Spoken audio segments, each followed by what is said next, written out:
Книгата на Енох днес често не се чете само от любопитство, а се използва целенасочено, за да насочва хората в определени духовни посоки, които се отклоняват от библейската истина.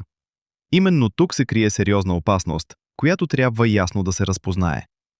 Основният проблем е, че книгата на Енох поставя силен акцент върху ангелите, падналите ангели и скритите небесни структури. Тези теми изглеждат привлекателни за мнозина, защото дават усещане за по-дълбоко познание за невидимия свят. Но точно това привличане често се използва от групи, които вече не поставят Исус Христос в центъра, а ангели, йерархии или специални откровения. В много случаи от това възникват учения, които могат да се нарекат ангелски учения. На ангелите се приписва роля, която далеч надхвърля това, което Библията позволява. Хората започват да се занимават интензивно с ангели, търсят контакт, опитват се да разберат техните имена, рангове и функции и насочват вярата си към тях. Проблемът е ясен. Фокусът се измества от Исус Христос. Библията ясно предупреждава за такива развития. Ангелите са служители на Бога, не обекти на поклонение, не посредници на нашата вяра и не източник на допълнително откровение. Когато човек започне да се интересува повече от ангелите, отколкото от Христос, това е ясен знак за духовно отклонение. Сектите често използват точно този подход. Те вземат елементи от книгата на Енох, изграждат върху тях сложни учения и създават впечатление, че притежават специално знание, което обикновените християни нямат.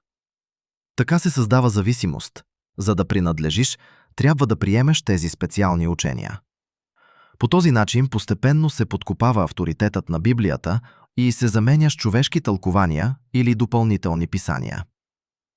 Друг характерен белег на такива групи е твърдението, че са открили скрити истини. Това може да звучи убедително, но противоречи на същността на Евангелието.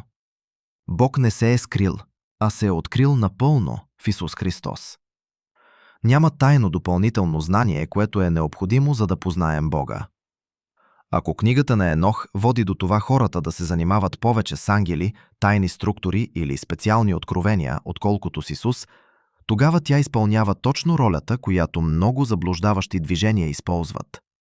Тя отвлича вниманието.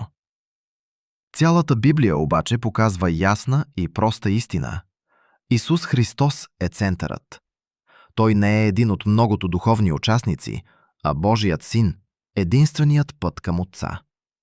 Всичко, което отклонява фокуса от Него, независимо колко интересно или дълбоко изглежда, е духовно опасно. Затова е необходима бдителност. Не всичко, което звучи религиозно или древно, е истинно или полезно. Мярката винаги остава Библията. А тя не ни води към сложни ангелски йерархии или тайни учения, а към ясна връзка с Исус Христос. Който стои твърдо в Него, не се нуждае от допълнителни книги, скрити откровения или ангелски учения. Защото в Исус единствено се намира цялата истина, която води към живот.